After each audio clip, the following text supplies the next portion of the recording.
The broadcast is now starting. All attendees are in listen-only mode.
Hi everybody, it's Mark Schneider. We're going to just wait a few more minutes for more people to log on.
Good afternoon, everyone, and welcome to FOJP, Crystal & Company 2014 Directors and Officers, Employment Practices and Fiduciary Liability webinar. I'm Mark Schneider from FOJP. For those who haven't interacted with me yet, I manage what we call the Management Liability Program for all of FOJP. With me today, leading our presentation, is Michael Santaki from Crystal & Company. Michael is the lead account executive for all the management liability insurance products for the UJA Federation agency clients. When we say management liability, we're referring to D&O, EPL, fiduciary, and professional liability or E&O insurance policies, of which FOJP currently manages over 250 at this point in time. Michael has over 20 years experience advising private and not-for-profit clients and has authored several publications and white papers on D&O and EPL. Michael and I have personally worked together for over 10 years. He's been working on FOJP for over 5 years, and we're very lucky to have him on the FOJP team. So welcome, Michael. Thank you. Today's presentation is designed to take us through the basic structure, terms, and conditions of each policy, providing many examples of how the policies respond to common allegations that our client agencies see and probably will continue to see going forward in the future. At the end, we'll also discuss the risk management tools and resources your insurance companies provide you as part of just being a policyholder. Because we have a fair amount of material to get through today, we'd like to hold off on answering your questions until at the end of the presentation. However, on GoToWebinar, that has a chat feature that will allow you to put up questions, and we promise to be watching for any chat activity, and we'll try to work in your questions as we go along. Finally, today's webinar will be posted on the FOJP website for anyone who wasn't able to listen in, or if there's anyone the client wants to share with after today. Without much further ado, I give you Michael Santaki. Folks, thank you very much for tuning in. We have a lot of ground to cover. I'll try and make it somewhat entertaining and educational. We'll start, of course, with the first slide. So the first part of our discussion is going to be about directors and officers liability, which I'll call D&O. And for everyone's convenience, all of your policies do have D&O and employment practices, EPL, combined. But we'll break this down in its segments. So to get started, the first thing, of course, is whenever there's an insurance policy, there has to be an exposure attached to it. And the first couple of slides, we'll talk just a little bit about the exposures that give rise to this D&O policy. Most of this is sort of, I would say, garden variety business law. I haven't put in citations or cases. But to start off, of course, the most important thing to start off on D&O is that personal assets are at stake, and directors who join boards are generally aware of that factor. Directors and officers will generally have three basic duties. There's the duty of obedience. They must act within the law. They follow statutes. There's the duty of diligence, and it's generally seen as acting in good faith and with the care that an ordinary like person in that position would exercise. And they must have a duty of loyalty to the organization. Those are the three basic duties that they must adhere to in order to serve. Now, the one thing that sort of helps directors most of all in this process, because getting second-guessed as a director is very common, is this business judgment rule that sort of insulates directors and basically says that if they acted in good faith and in the best interests, they won't be second-guessed. And the business judgment rule really does help boards and insulate them from making their business decisions. And it's based on just the theory that courts should not evaluate business decisions. There shouldn't be sort of a Monday quarterback situation, and that any decision taken in good faith with a proper amount of diligence will be protected. Of course, that does not insulate directors from a lawsuit. Just one sort of segue and just something to keep you apprised of. There's a very recent law in 2013 for New York nonprofits. The law has sort of a dual purpose of facilitating things and making life easier, but also enhancing governance. And it's important for everyone to sort of get a look at that statute and make sure they're following it. We do have a client update. You can see the picture on the slide, and Mark can make that available to you so you have the full text of that document. But basically, so sort of little things like enhancing governance. They're requiring audited financials for entities with revenues of over $500,000. They're taking a stricter review of certain related party transactions. But on the other hand, they're reducing some of the voting requirements. They're simplifying some of the certificates. So it's sort of a dual-purpose law, and it's something that everyone has to be apprised of, especially as this becomes enacted soon. So now going to the D&O policy, and I'll take some time with this slide because it's sort of one sentence, but it captures, everything about the policy. So, the first thing is the policy pays the loss. Capital L, what does loss mean? Generally speaking, loss will include defense costs and settlement and judgment. Those are the two main things that loss will mean. But in some policies, in your policies, it will also include some IRS penalties, some excess benefit transaction fines. It's very important in the employment context that it include front pay and back pay. And it's also very important that pre- and post-judgment interests are included. So different policies will define loss differently, but of course it's a key component of the policy. What exactly will the policy pay? The next key word out of this is claims. How does this policy determine what is and what is not a claim?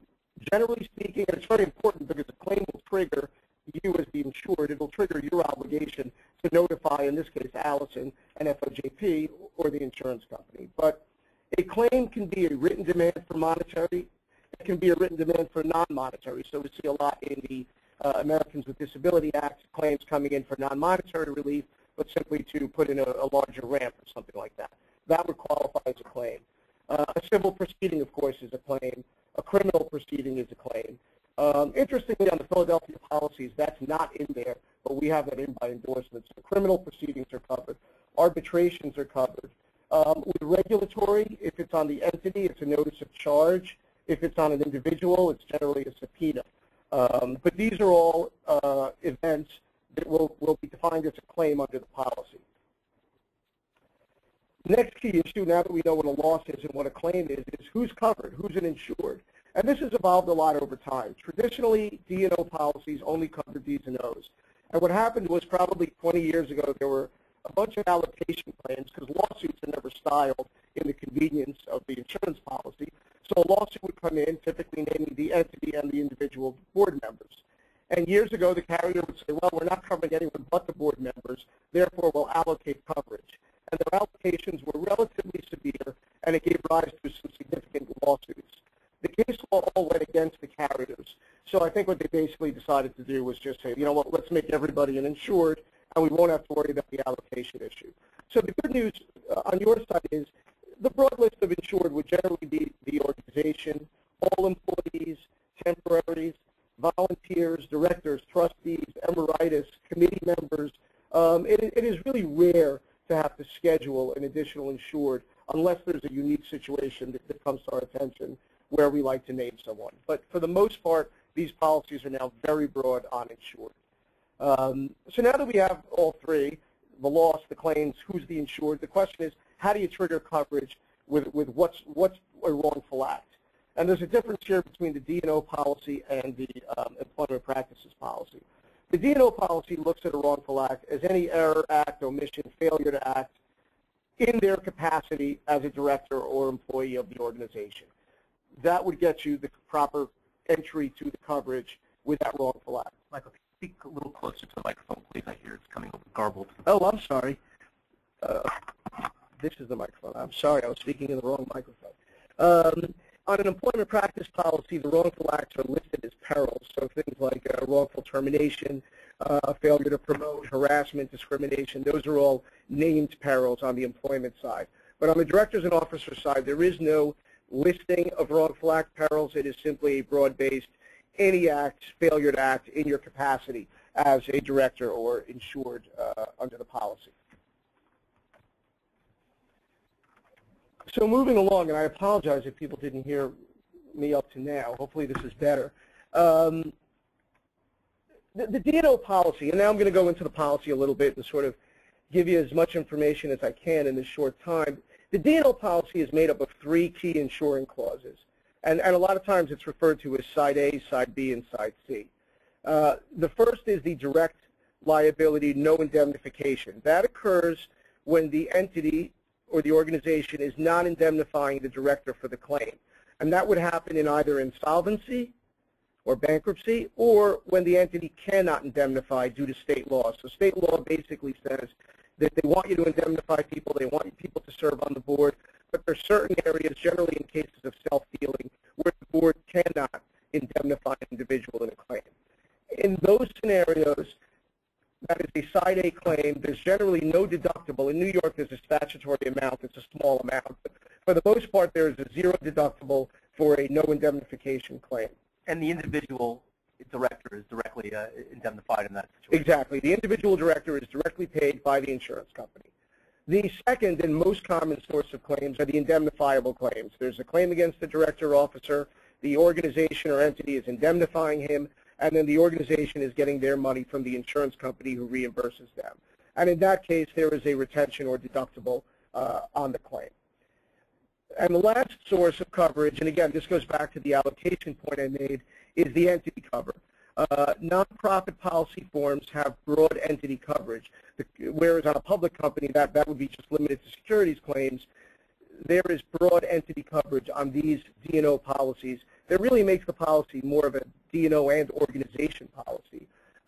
Again, the key exclusion for the entity on these type of claims would be breach of contract claims, which are common, but outside of that context, there is potentially broad cover for claims that don't even name any directors or officers and just allege a wrongful act against the entity. So some of the basic issues on these policies, and I'll go over each one of these. Very important to note, the limit on your policy is an annual aggregate limit. It's an amount that you have for the policy period, for the one-year period. The retention is on a per-claim basis. So if you have 10 claims, you pay the retention each time.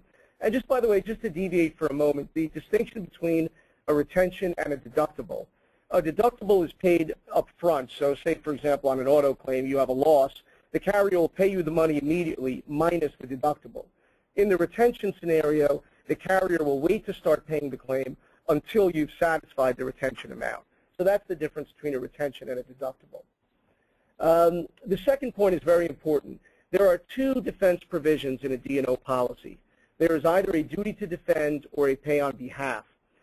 The duty to defend policy basically says that you have a claim and you can tender that claim to the carrier, and the carrier will appoint defense counsel and the carrier will proceed with the claim.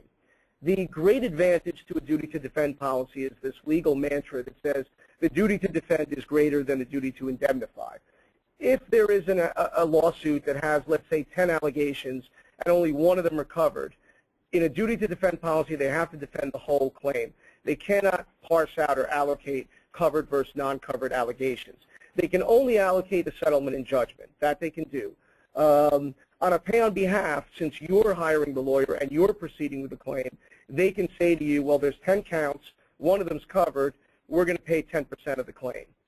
So my general rule of thumb is if you can use duty to defend and give up some control for greater coverage, that's a good avenue to use. If the claim involves something very sensitive to the organization and the organization wants to control the claim, then you would use pay on behalf.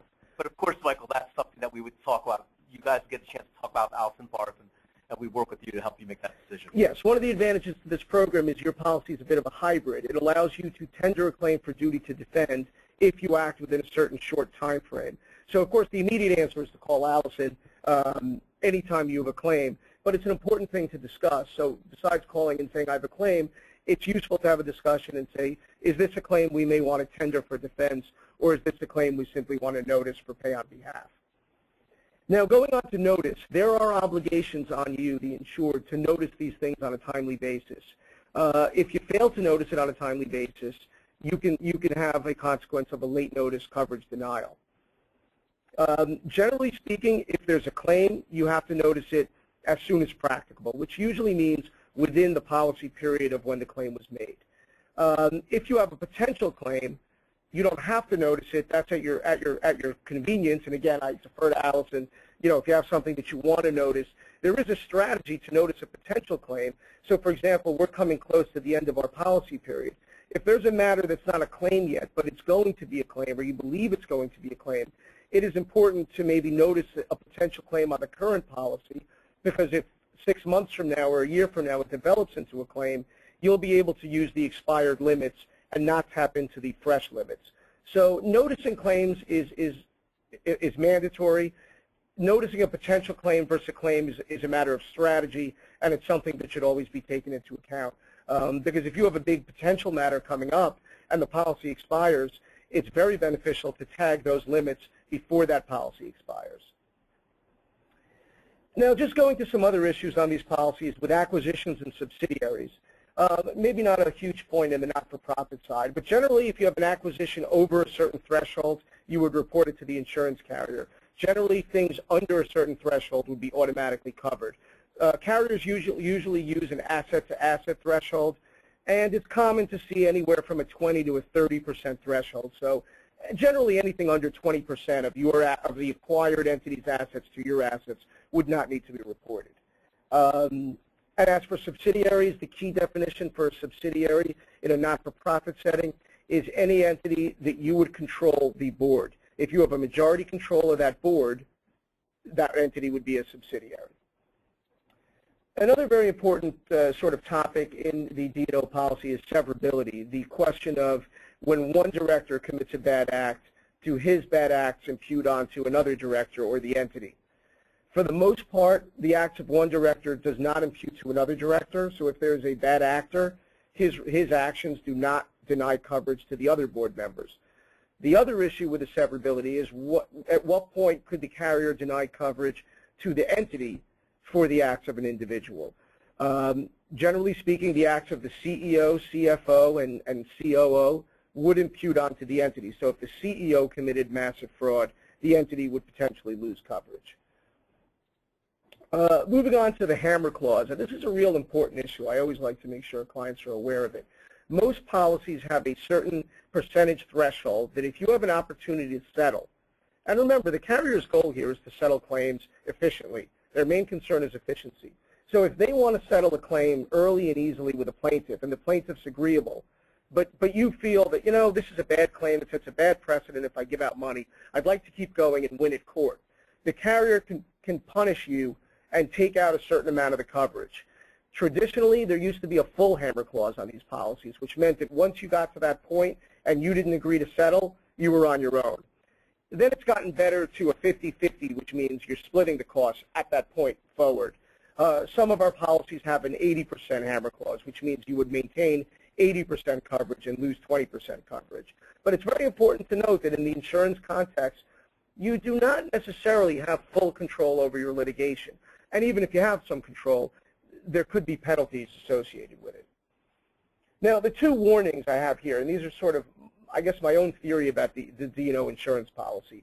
They've generally gotten broader over the years. And I think that in some cases they've paid for more claims than they thought they would.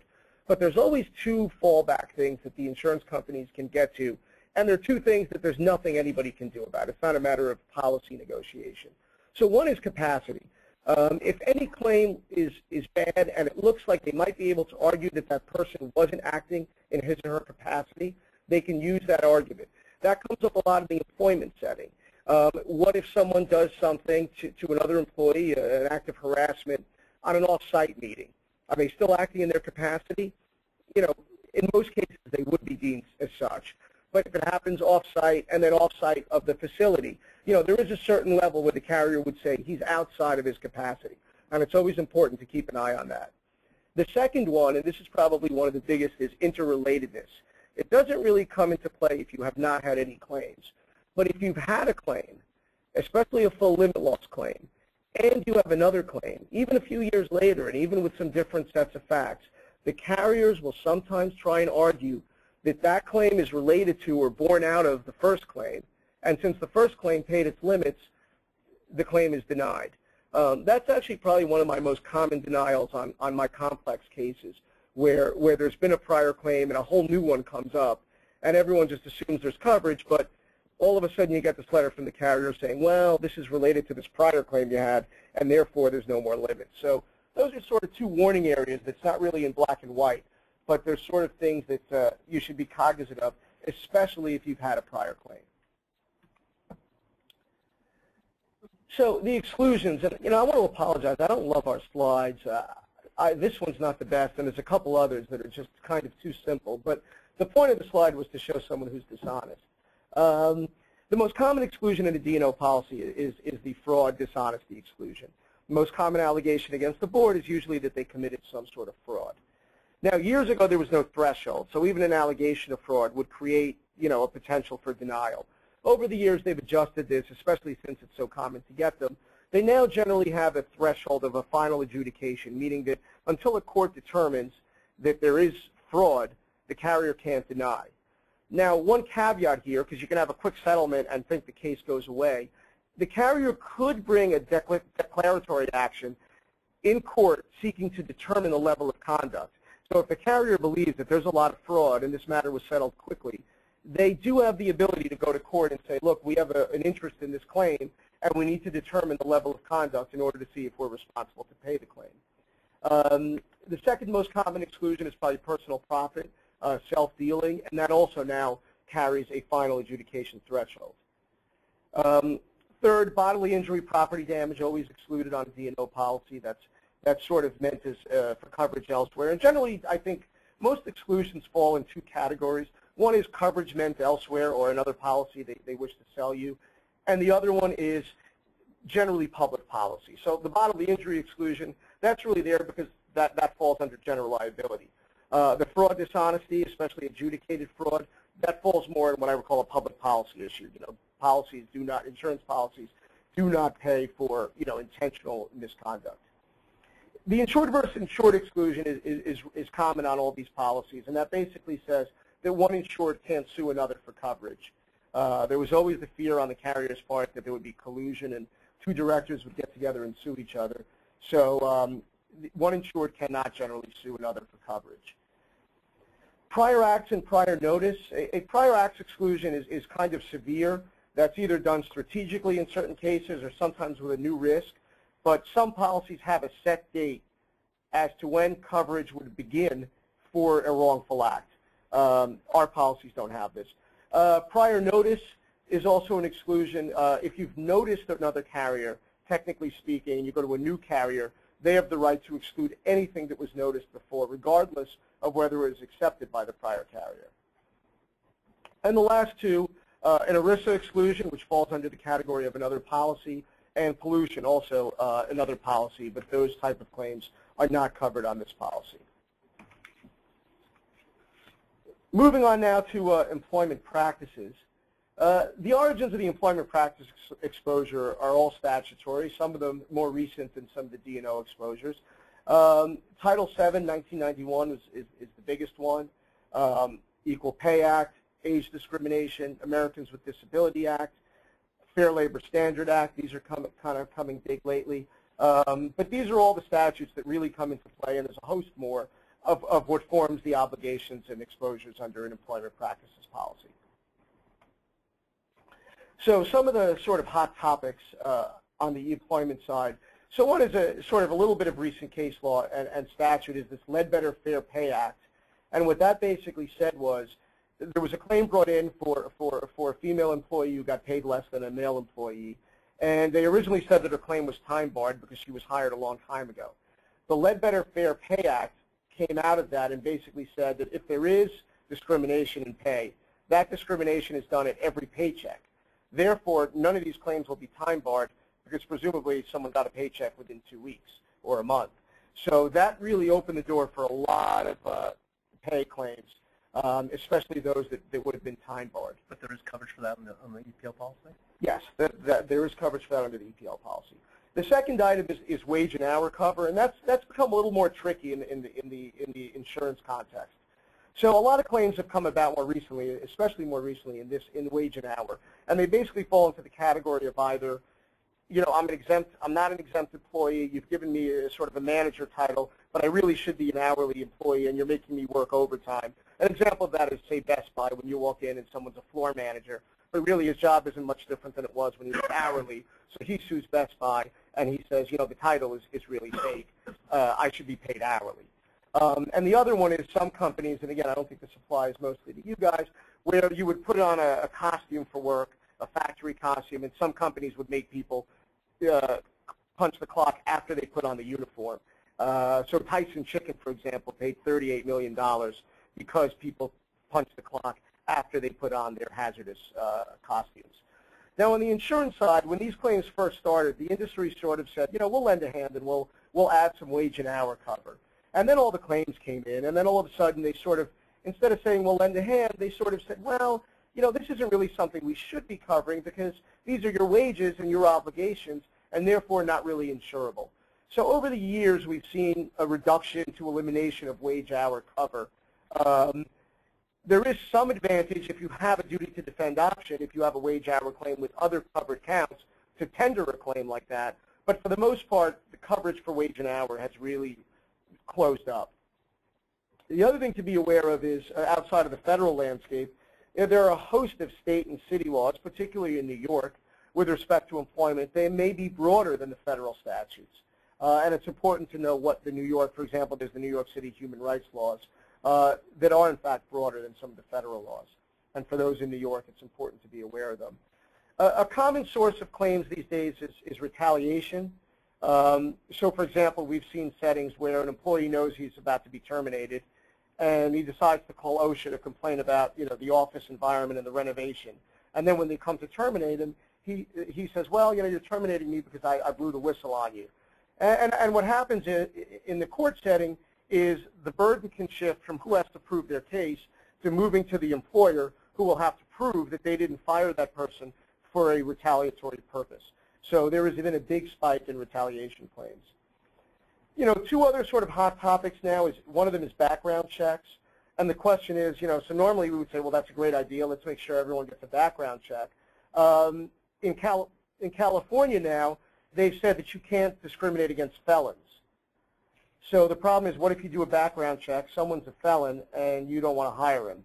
Now, the other side of that argument is if you decide not to discriminate and hire a felon, what happens if they sit next to someone in the office and that felon committed a violent act and now commits another violent act? Now you have a potential claim from the other employee who says that you didn't use proper care in your hiring process. So background checks is a real sort of hot topic these days. and I think it's kind of unclear how far to go in that area. And then lastly, of course, is social media. It's very important for you to have a good social media policy as to what's allowed, what isn't allowed for employees. You know, I see people in my office with their cell phones on their desk, and I hear the buzzing all the time. So, you know, it is important to make sure your social media is covered and that your policies are clear. So again, going back to what I mentioned earlier on the employment policy names perils. They're generally broad-based, and they should include everything under the employment sun, but they do list them. And of course, the most common would be the wrongful dismissal, the wrongful termination, employment misrepresentation, discrimination, harassment, wrongful deprivation of a career opportunity, failure to promote someone, wrongful discipline, you know, and these things have sort of changed over time. I think, as some of you know, if someone calls up and says, you know, we're calling about one of your former employees who worked here, everyone is now supposed to say that this employee worked here from X date to X date, and that's it. You know, and that's sort of a creature of the evolving employment laws. You don't want to be on the line for saying something bad about an employee that, you know, he can then sue later saying you deprived him of a career opportunity. And the last one, of course, any employment-related misrepresentation, libel, slander, is all generally within the scope of coverage.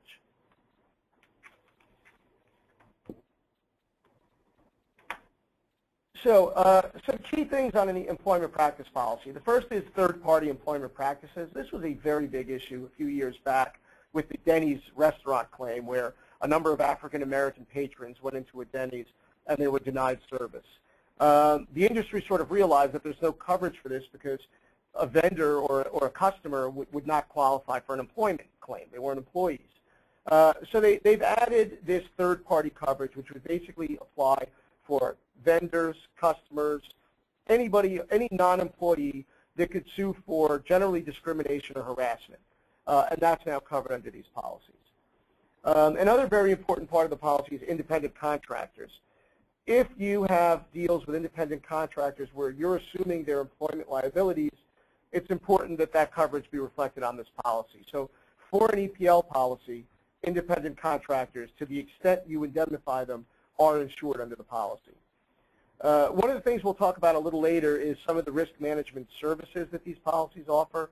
They're very useful in the employment setting, and it's really sort of twofold. One is a hotline type service where you can make a phone call to an attorney and have a conversation about actions to take and courses of rights and things. And the other one is loss control services, and those are generally web-based handbook help, policies and procedures help.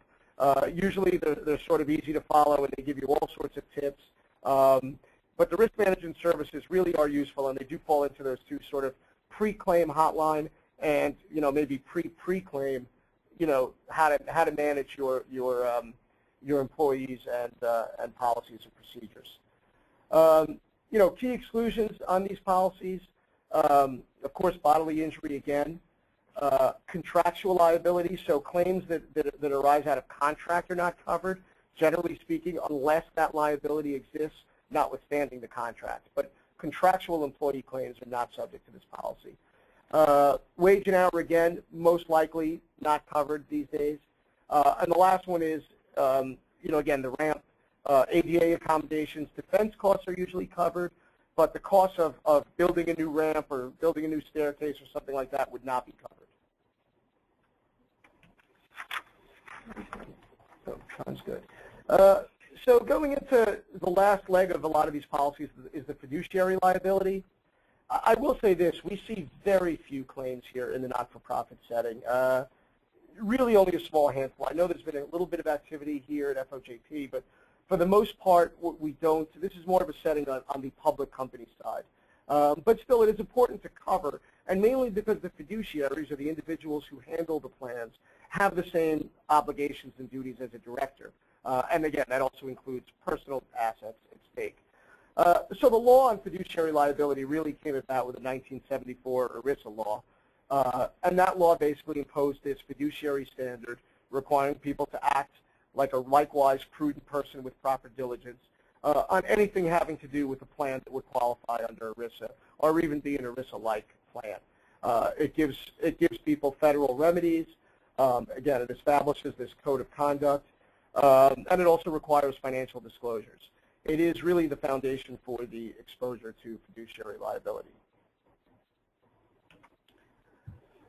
Again, sources of fiduciary claims, and a lot of times this has really been cured by people outsourcing this to large financial firms that give 50 options and all this. But years ago it wasn't like that, and people may have been, in public company settings, they were often forced to put their pension money in the stock of the company. So claims could be a failure to diversify, improper calculation of benefits. You determine someone's benefits are X, then they retire and it's a lot less than that. How an advisor was selected, whether the plans are underfunded, and that's becoming quite common these days. Many plans are underfunded these days. Whether excessive fees were charged by the advisors. All these things are sources of claim activity.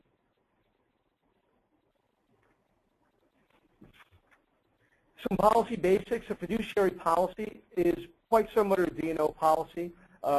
Similar insurance clause, similar definition of loss. Again, the same type of exposure, civil suits from employees, regulatory proceedings from the Department of Labor. I'm sorry about that. Some of the coverage enhancements that we have on these policies is to have some IRS cap penalties coverage. There's some penalties that the IRS can assess. There's some penalties for prohibited transactions, which are generally going to be covered, as well as some HIPAA penalties that could come out of fiduciary, and we usually we have that covered as well. Those are generally some of the extensions. One note, we do see, and we got the statistic, 28% of private companies and not-for-profits plan on reducing some benefits. So maybe there is a sense that some fiduciary claims could come out of that. Coming close towards the end, and I hope I wasn't speaking too fast, I just wanted to go over some sort of key general statistics for the not-for-profits, because some of this is interesting, and there's definitely a reflection of more claim activity. 35% of not-for-profits have reported a claim under their policy last year. That's up from 13% in 2008. Of those claims, 2/3 of them were EPL related, which is about what I expect. I would have actually thought it might have been higher even. Claim sources are coming obviously from volunteers on the employment side, which we have buttoned up, but some policies don't have volunteers covered. Government regulators on the D&O side of not-for-profits are starting to step up. Some issues about executive compensation is sort of centered there. Claims by suppliers and vendors. Donors have recently come up with a lot of claims. And a lot of these claims don't even have to bear any validity. If there's a donor who a parent had donated a lot of money to an organization and a beneficiary thinks that they would like that money, they'll often sort of sue claiming misuse of funds to try and get that money back. We've also seen some not-for-profits in claims being accused of interfering with other not-for-profits. So just briefly, in the next slide, not yet, is going to show the difference. But the average cost of a D&O claim is about $700,000. The average cost of an EPL claim is about $70,000. And there were almost 100,000 EEOC charges in 2012. But if you look at the change in the awards when these claims go to trial, and again, these are just averages, the average discrimination goes to $525,000, retaliation $800,000, whistleblower claims $734,000, and wrongful termination, again, one of the more common ones, they average over $1 million. And this does not include the defense costs, which once you get to trial in these scenarios, you're probably looking at about a $750,000 average defense cost. So you see very easily why the carriers want to settle quickly. You can look at a claim that'll average $70,000 on the quick settlement side, in contrast to when they go to trial, and you're looking at a wrongful termination average of $1.3 million with defense costs that averages $2 million. Michael, one of our viewers, listeners, has asked that I believe what the question is some of the policy coverage probably on the EPL side is in direct conflict with New York City and New York State Department of Health laws. Could we talk a little about that and New York State requirements and what's allowed to be? Well, it seems to me like what's allowed to be indemnified by insurance policy and what's not. Yeah, I mean, this recently came up on a claim we had, so maybe I'll illustrate it. New York does not allow the carrier to cover intentional misconduct in the employment setting. So what happens, and again, this I'm speaking from an actual claim, when a large law firm has an off-site event, and one of the senior partners flies in and wants to talk to the IT person, and he asks her to come to his hotel room. She actually was not aware of his intentions until it became obvious, and the lawsuit comes about. The carrier denies, saying intentional misconduct, he invited her to the hotel room, et cetera, et cetera. But the issue is, where was his intentional conduct? You know, he will say that he may have thought that he had a positive feeling from her at a meeting before, and he wasn't intentionally doing anything wrong. And when she said no, he didn't pursue the matter, and it ended there. So the issue was, where was the conduct intentional? Did he intend? He certainly intended to harass someone, maybe, or do what he did, but was it an intentional violation of the law? The carriers reversed their position and paid the claim because they really couldn't prove that he had any intentional, malfeasance there, and that he was really acting in what he thought was everybody's, good time, I guess. But they did cover that claim. So, in the employment setting, it is hard to determine when something is intentional. I will say that, a bodily injury type harassment, there will be a potential that, notwithstanding what the policy says, that they will not be able to indemnify that type of claim.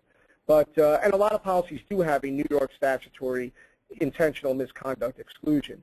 But again, it is hard for that exclusion to really bear out unless you have a scenario that really shows intentional misconduct, at its beginning. Lastly, and going back to these risk management tools, there's two areas of the policy which really make the policy quite valuable. Of course, for those that have never had a claim, the policy is just 30 pages of paper that you pay a lot of money for. The best thing about these policies, to tell you the truth, is when you have a claim, the law firm rates are probably at least 50% of what they would be if you didn't have a policy. And there comes in that old sales line, the policy pays for itself. I mean, if you do have a claim, you will really save a tremendous amount of money on legal fees. The second point, and not related to necessarily having a claim, are these risk management tools. I will say that I think clients underuse them. I don't necessarily know if a lot of clients use them. And I will say that Mark or myself or anybody in this room will be glad to help you if you want to pursue this matter. But there's two areas where these tools come in. Again, one is the sort of hotline. It's an 800 number direct to a law firm that's been, retained by the insurance company. The insurance company is not aware of the dialogue between you and the law firm. I think the law firms, frankly, do this partly because they hope that you will use them if the claim develops. But it is a very useful tool. It is a free hour of service generally that you can really ask them questions about what to do when a situation arises. So to say the obvious, the Philadelphia policyholders can use the Philadelphia tools. The ACE policyholders can use the ACE tools. And actually, Steve Macaluso has helped one or two agencies in the last year use some of these tools to get some free legal advice and just some thoughts on coverage regarding some particular situations that the agencies were involved in. Yes, and Philadelphia and ACE both have the same service, different law firm, but it is all basic. Also, on your for Philadelphia policyholders, there is a page. It's usually the second page of the policy that has full details about how to sign on. But Mark, I'm sure you'll be glad to help. We'll definitely follow up with anyone interested in using these tools and resources. And folks, I apologize if I spoke too fast. I actually did this in the time allotted me, and I want to leave some time for questions. So, Michael, I'll come over to questions.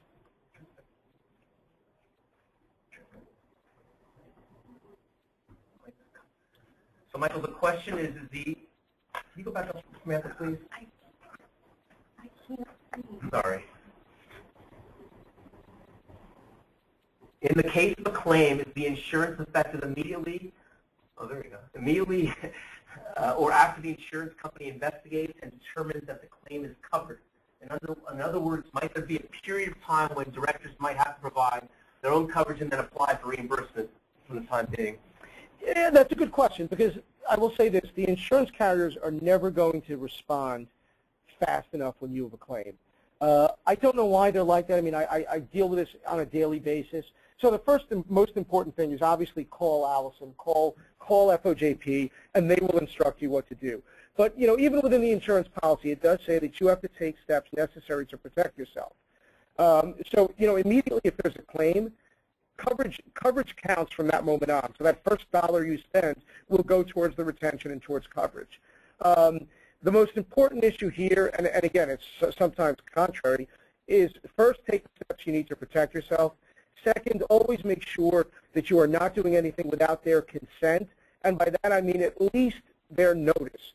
So, you know, if you have to retain counsel now, and let's say day one, another director comes up and says, look, there's a conflict of interest, I need my own lawyer. Generally, these policies will allow you to have as many lawyers as you need, provided there's a conflict of interest. They do not want to have a single lawyer on a conflict case.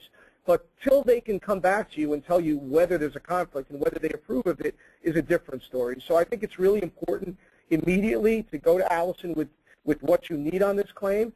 And if you have a situation where day one, Director B says there's a conflict, I need my own lawyer, you know, give us that information or give Allison that information so we can at least go to the carrier and say, look, we didn't maybe get the consent right away, but we notified you as soon as possible. There were interests that had to be protected, and we need you to consent.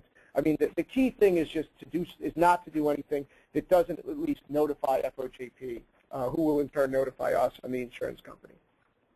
Michael, the next question is, do we have coverage for claims made by government agencies such as the Office of Medicare Inspector General? So again, in speaking in general terms, a regulatory claim against an individual will be commenced by a subpoena. A regulatory claim against the organization will be commenced by a notice of charge. Is there coverage for those on the? And yes, they would be covered at that threshold. And how can they access the presentation? So the next question on how can they access the presentation, of course, we're going to put it up on the FOJP website for everyone to relook at again and share with whomever, board members, other employees.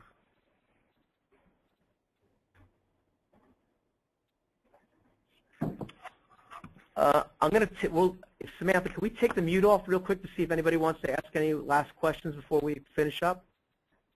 I can't. We cannot. Okay, so if anybody has any last questions, if anyone wants to enter them via chat, hopefully you're able to do that. Otherwise, of course, we're not going away forever after this.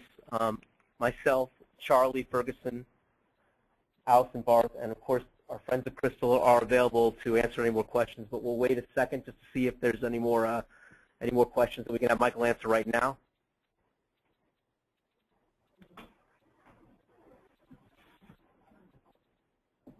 That's the one we just did. Yep.